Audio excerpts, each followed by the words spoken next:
एक गांव में एक वृद्ध संत रहते थे जो अपने संयम और धैर्य के लिए प्रसिद्ध थे। दूर दूर से लोग उनके पास अपनी समस्याओं का समाधान लेने आते थे। एक दिन एक युवा उनके पास आया और बोला, गुरुदेव, मेरा मन बहुत चंचल है। यह बार बार बुरी आदतों और नकारात्मक विचारों की ओर भागता है।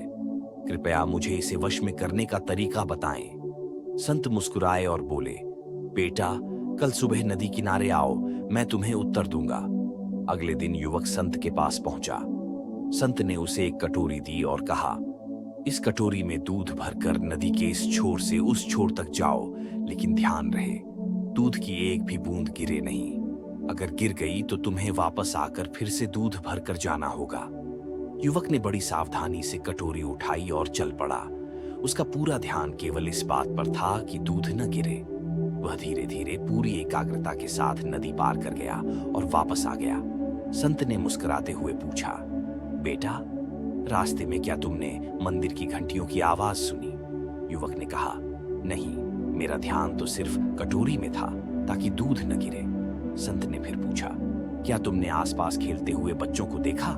युवक ने फिर मना किया, नहीं गुरुदेव, मैं सिर्फ अपने काम पर ध्यान दे रहा था।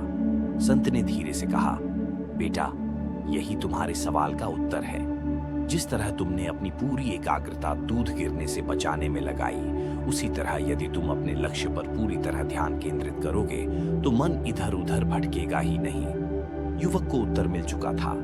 उसने संत को प्रणाम किया और निश्चय किया कि वह अपने जीवन में लक्ष्य पर ध्यान केंद्रित करेगा और अपने मन पर नियंत्रण रखेगा।